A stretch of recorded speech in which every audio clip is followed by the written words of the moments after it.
sintonia, troca de experiências e um bate-papo descontraído sobre o espiritismo na sua manhã.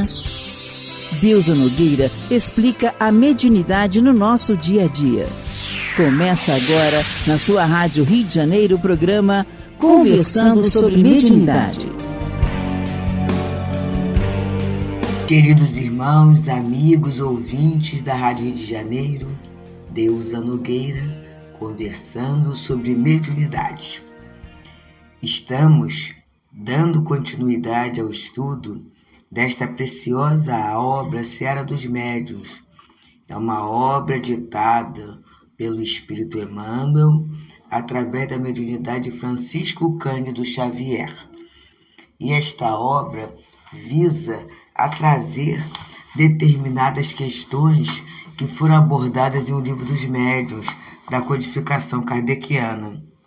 E hoje é acerca da questão 232.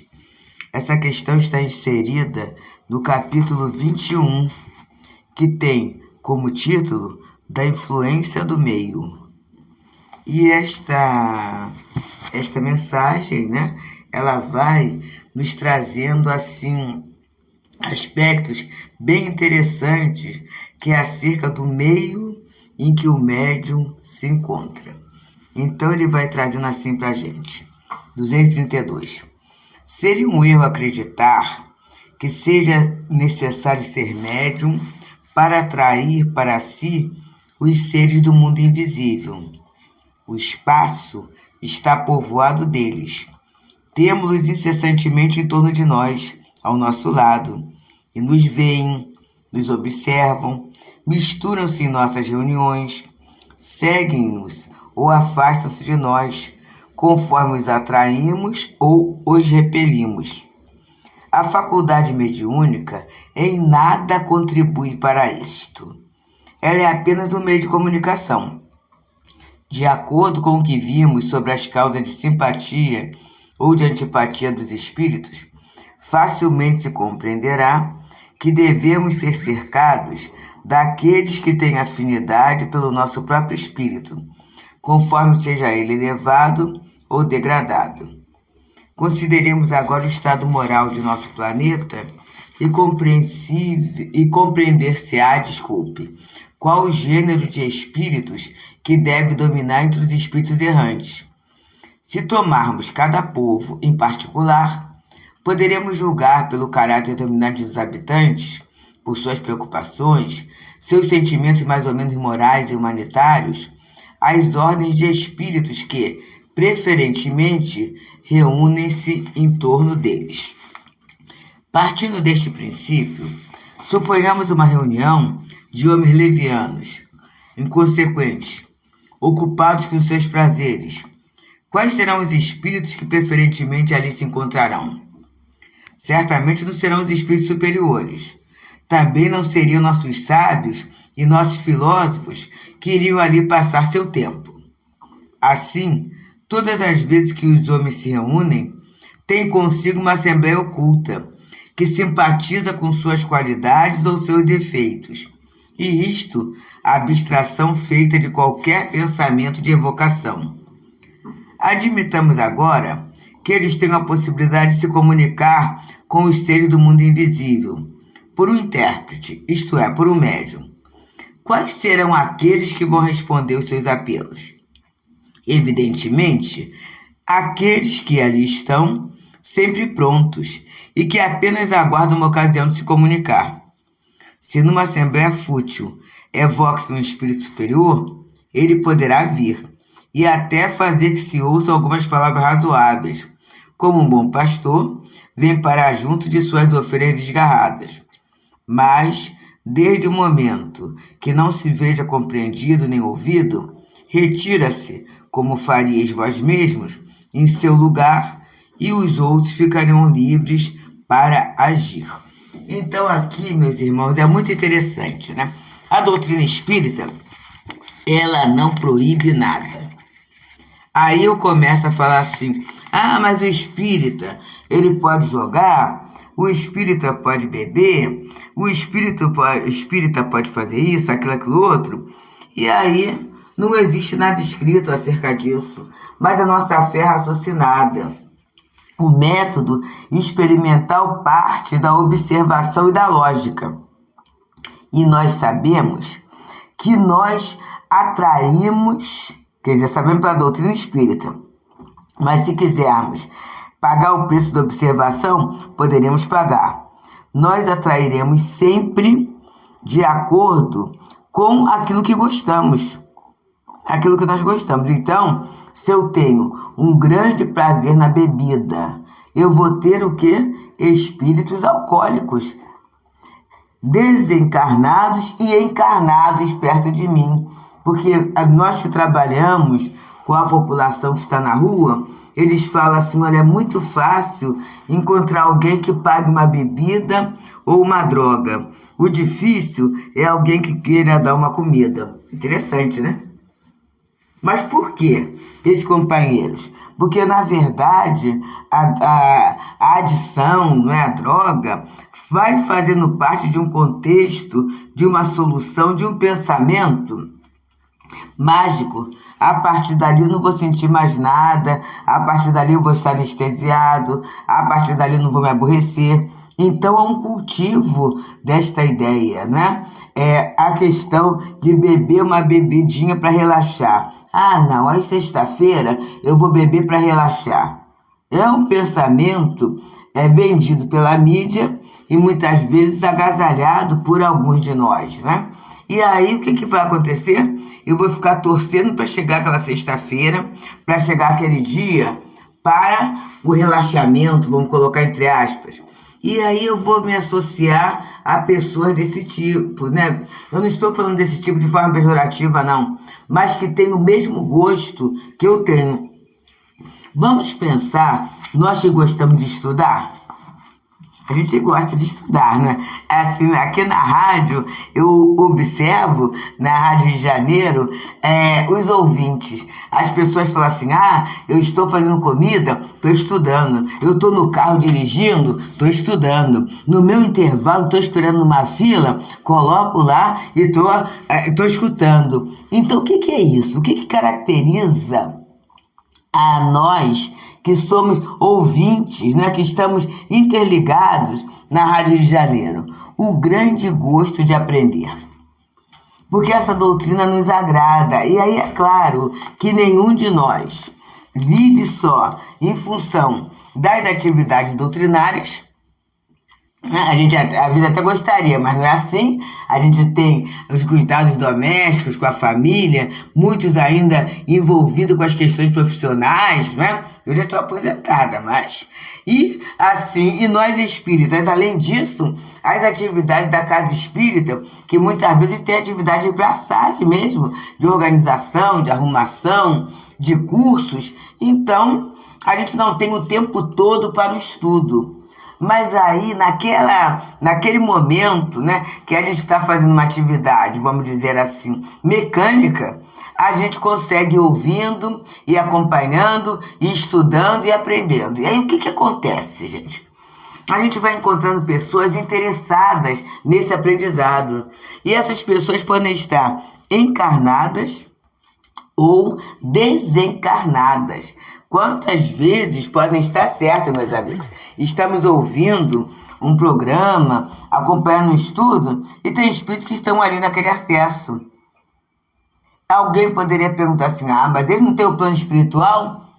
Tem, mas será que a gente pensa que todo espírito vai ter acesso às assembleias de estudos no plano espiritual só porque quer?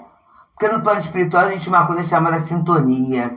E muitas vezes os espíritos estão por aí, estão nos nossos lares, perto da nossa casa, no nosso emprego e até na rua. E daqui de repente eles ouvem uma coisa interessante, uma coisa que tem a ver com eles, porque a doutrina espírita, ela tem a ver com cada um de nós, né? A doutrina espírita, ela nos direciona. Ela transporta para nossas vidas. A gente às vezes pode até achar assim, mas isso aí é muito duro, eu não vou acertar isso agora não, eu não vou me interligar nisso agora não. Eu posso até falar isso. Mas a doutrina, ela nos traz essa diretriz segura. E aí na nossa casa mental, está assim, Jesus, como é que a doutrina é uma coisa boa na minha vida? Esse pensamento nosso, meus queridos, reverbera. E aí, como todo mundo gosta do que é bom, daqui a pouco lá vem aquele companheiro desencarnado, né, se associando a nós para aquele movimento de bondade, o movimento da doutrina, o movimento de amor. E assim a gente vai crescendo, a gente vai se alicerçando e vai tendo até uma assessoria muito interessante. A gente que tem o hábito de estudo, naquele dia que a gente esquece alguma coisa ou que não consegue fazer o estudo que queria, não sente falta. E essa falta não é só da gente, não. A mesma coisa aí da casa espírita. A gente tem nossos dias de ida para trabalho, tudo isso, né? E aí aquele dia que a gente não consegue ir, a gente não sente falta. E essa falta, alguém pode falar assim, é o hábito. Mas não é só o hábito. É conforme Paulo de Tarso falou, o apóstolo Paulo. Nós vivemos rodeados por uma nuvem de testemunhas. E que nuvem é essa, gente? Daquelas criaturas que estão de uma forma ou de outra associadas ao nosso modo de ser, ao nosso modo de pensar, aos nossos ideais. São essas testemunhas que estão ali. Então, eu não preciso evocar, como diz Kardec aqui, não preciso estar chamando.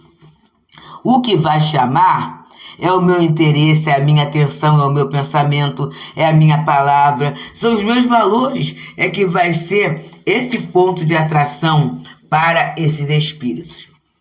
E Emmanuel, então, comentando acerca dessa questão de O Livro dos Médiuns, na reunião pública de 17 de outubro de 1960, através da mediunidade de Francisco Cândido Xavier, ele escreve uma página intitulada Imã. E ele começa assim: perto, muito perto de ti, estão todos aqueles que já te precederam na viagem da morte. É interessante, meus amigos, o programa gravado. E no dia de ontem, o Weber foi à cidade para comprar as saboneteiras para o trabalho assistencial que tem agora a Jornada de Francisco no período do início do inverno, né? Do inverno. Na verdade, o programa gravado hoje, no dia de Corpus Christi, nesse feriado. Então, foi comprar saboneteira e foi apanhar, porque a gente dá para eles uma mochilinha, que a gente tem cobertor, ficou as coisas, eles podem usar essa mochila mais tarde para outras, para ter uma certa privacidade, né? Servir até de um travesseirinho. E aí, ele foi comprar e ele passou pelo espaço de olaria. Olha só. No que ele passou, ele começou a lembrar de todos os meus parentes desencarnados, mas todos. E é muito interessante, gente, que Heber, ele é da família mesmo, sabe? As minhas tias, a minha mãe, as minhas irmãs, assim, o sentimento dele é parente próximo, de primeiro grau. Não é a tia da minha esposa, não, esse sentimento, tanto que ele sentiu muito a desencarnação desses queridos. E aí ele falou assim: você já viu o entardecer de saudades? Eu passando por lá lembrei de todo mundo. Ele falou assim: eu só não chorei porque eu estava no transporte ali, tudo isso. Ele não quis chamar atenção para isso, mas apertou. O que é isso, gente? É atração. É atração, e com certeza, pela emoção, pelo sentimento dele, devia ter gente ali perto. Uma tia, e é claro, né, que não estou falando que estivessem todos, mas essas outras pessoas estão no pensamento, porque essa família minha consanguínea tem uma característica de ser muito unida, muito afetuosa uns com os outros. Então, com certeza um pensa no outro. Pode até não estar no mesmo plano, no mesmo local, mas foi uma convivência interessante, né? Muito amorosa. Então isso fica. E aí, naquele momento, ele passando pelo lugar, pensou, né? Pensou. E pensando, automaticamente, né, vem todo aquele conteúdo de lembranças agradáveis, né? E saudade, a gente só tem saudade do que é bom, não é, meus amigos? Então, essas questões vêm. E aí, ele continua colocando assim: aqueles que subiram para o alto dos montes se referem à luz. No entanto, os que descerram para as furnas do vale agitam-se na sombra. Quantos se sublimaram no suor do serviço, mostram que vale a pena lutar e padecer para que o bem se faça, e apelam para o bem, porque Deus é amor. Contudo, os que se agarram às paixões inferiores mergulham-se nas trevas, como seres do lodo, e em largo desespero convidam para o mal a que se prendem fracos em tremenda ilusão. Então, olha só, gente, vocês já viram o que é estar perto de alguém que gosta de trabalhar? Daqui a pouco, mesmo sem querer, a gente está fazendo alguma coisa. Por quê? Tem um magnetismo ali que nos envolve. Nós, no último encontro de O Livro dos Espíritos, no 40º, a gente trabalhou essa questão do magnetismo, né? Essa questão da força de atração. E isso é que vai formar os grupos. E aí, daqui a pouco, o prazer daquela pessoa, eu começo a experimentar porque eu também estou elaborando. É isso, gente. Perto de uma pessoa organizada, me vem aquela intensa vontade de me organizar também. É sugestão? Não, é magnetismo. A gente começa a penetrar, né, ou a interpenetrar o campo magnético da pessoa. É isso. Agora ele fala, aqueles que estão agarrados às paixões inferiores, né, mergulhados nas trevas, no desespero, eles convidam para o mal, né? E aí, muitas vezes, há até essa intenção de convidar para o mal. O Livro dos Espíritos falam que, muitas vezes, os espíritos, eles querem ter agregados entre eles e têm inveja da felicidade dos bons. E continua Emmanuel a nos falar assim, nessa lição intitulada Imã. Estamos no programa 76 e ele analisa a questão 232 do Livro dos Médiuns. Todos os que marcharam no extremo auxílio aos outros ensinam-te, pacientes, a converter espinhos em roseirais eternos. Mas quantos desprezar as criaturas irmãs, no apego desvairado à posse de si mesmos, induzem-te a fazer de rosas passageiras, duras e espinheirais. Então é isso, gente. Como é bom conversar com aqueles amigos que superaram dores com amor, né? Que até muitas vezes comentam dificuldades que passaram e estão bem. Como é bom a gente conversar com aqueles amigos que, através do trabalho, conquistaram uma situação mais confortável e se alegram e dão graças a Deus por o que estão vivendo naquele momento. Não é bom? É um estímulo. É um estímulo. Agora, como é difícil a gente estar perto daquelas pessoas que estão sempre se queixando, que não valorizam nada de bom, que só veem o mal, o defeito, a dificuldade em tudo, que às vezes até antes da experiência, eles já acham que a experiência não vai dar certo. E são as chamadas relações tóxicas, né? A pessoa, ela passa aquela atmosfera de malquerência, de má vontade em relação à própria vida. E aí ela acaba transformando a roseira, né, em duras espinheirais. E aquele outro que supera é aquele que no espinheiral ele fala assim, olha, tem um espinho, mas lá no alto tem a rosa perfumosa, linda, maravilhosa. Isso é estímulo para todos nós.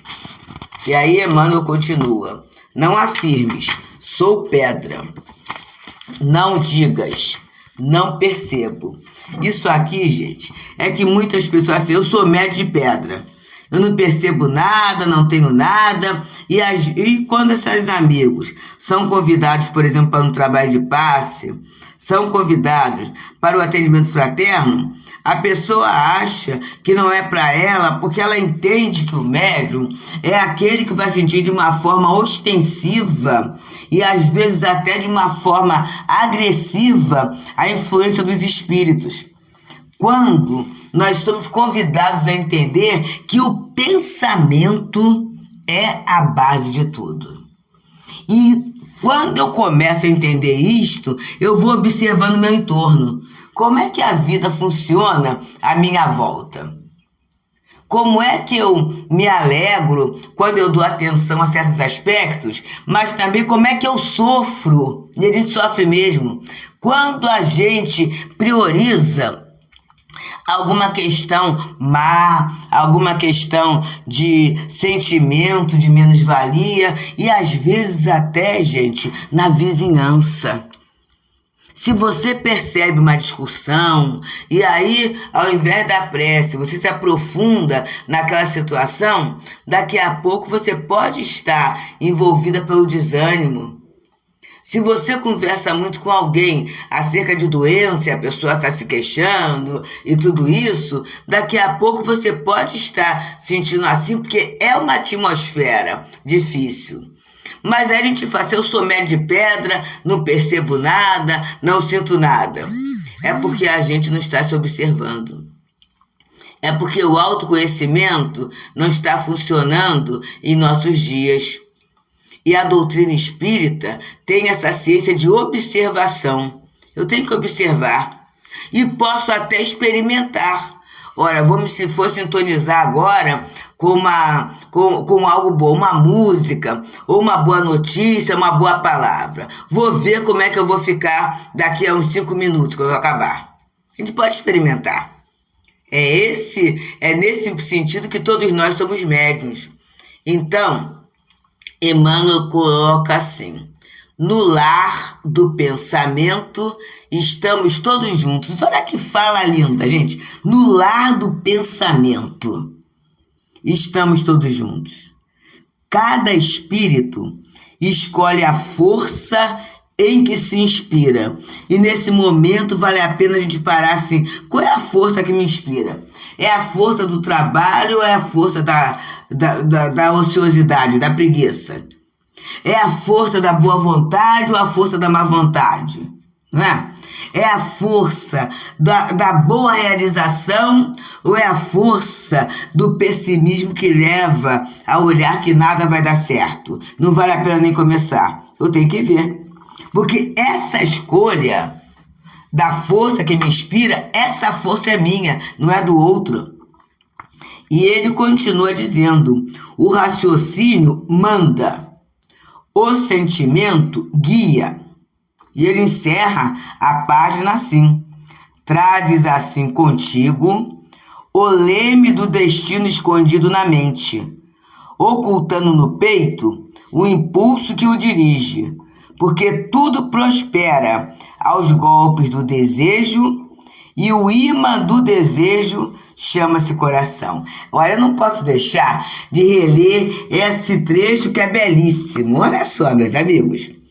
Trazes assim contigo o leme do destino escondido na mente, porque o raciocínio manda, ocultando no peito o impulso que o dirige, porque tudo prospera aos golpes do desejo, e o imã do desejo chama-se coração, porque o sentimento guia. Então, queridos, que nós possamos, no dia de hoje, fazer um propósito, firmar um propósito íntimo. Hei de ter melhores sentimentos, hei de ter bons pensamentos, porque eu quero espalhar o bem à minha volta. Muita paz. Deusa Nogueira explica a mediunidade no nosso dia a dia. Programa Conversando sobre Mediunidade.